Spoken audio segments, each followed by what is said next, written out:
एक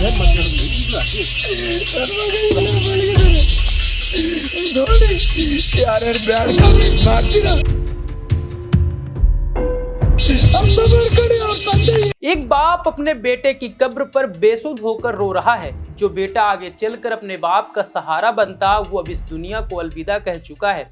4 जून को बेंगलुरु के चिन्नास्वामी स्टेडियम में आरसीबी की जीत का जश्न हो रहा था और इसी जश्न के दौरान मची भगदड़ ने 11 जिंदगियों को छीन लिया और इन्हीं में से एक था 21 साल का भूमिक लक्ष्मण, जिसके जाने से उसके पिता बीटी लक्ष्मण पर दुखों का पहाड़ टूट पड़ा है। चलिए खबर को विस्तार से समझते हैं। नमस्ते, मेरा नाम प्रिंस और आप देख रहे हैं इन खबर। 3 जून 2025 ये वो तारीख है जब आरसीबी ने 18 साल बाद आईपीएल ट्रॉफी जीतकर इतिहास रचा और बेंगलुरु में इसे सेलिब्रेट करने के लिए एक विक्ट्री परेड का आयोजन किया गया था। लेकिन ये जश्न उस वक्त मातम में बदल गया जब चिन्नास्वामी स्टेडियम के बाहर लाखों की भीड़ बेकाबू हो गई। स्टेडियम की क्षमता सिर्फ 35,000 थी, लेकिन वहां 2 से 3 लाख लोग जमा हो गए थे। जानकारी के अनुसार गेट नंबर 15 के पास अचानक धक्का मुक्की शुरू हुई। लोग दरवाजे तोड़कर अंदर घुसने की कोशिश करने लगे और इसी अफरा तफरी में 11 लोगों की जान चली गई और 33 से ज्यादा लोग घायल हुए।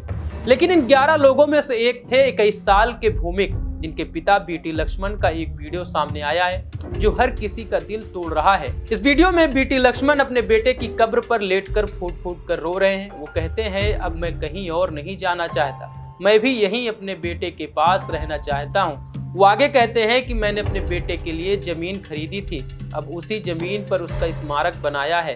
मेरे बेटे के साथ जो हुआ वो किसी के साथ ना हो।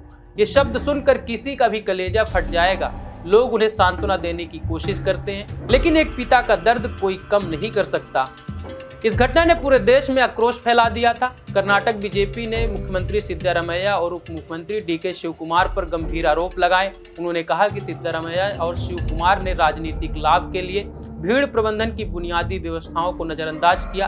उनकी जिद ने 11 परिवारों को हर दिन आंसू बहाने पर मजबूर कर दिया है। हालांकि कर्नाटक सरकार पहले मृतकों के परिवारों को 10 लाख रुपए का मुआवजा देने की घोषणा की थी, लेकिन इसे बाद में बढ़ाकर 25 लाख रुपए कर दिया गया। साथ ही इस मामले की जांच के लिए मजिस्ट्रेट जांच और सीआईडी जांच के आदेश भी दिए गए हैं। वहीं बेंगलुरु पुलिस कमिश्नर भी दयानंद सहित कई वरिष्ठ अधिकारियों को निलंबित कर दिया गया। लेकिन सवाल ये है कि क्या 25 लाख रुपए किसी के बेटे, बेटी या भाई की कीमत चुका सकते हैं? ये घटना हमें याद दिलाती है कि जश्न कितना भी बड़ा क्यों ना हो, सुरक्षा के बड़े इंतजाम होने चाहिए। एक पिता अपने बेटे को खोने का दर्द, एक परिवार का बिखरना, ये सब हमें सोचने पर मजबूर करता है। लेकिन इस पूरी कहानी पर आप क्या सोचते हैं, हमें कमेंट बॉक्स पर जरूर बताएं। धन्यवाद।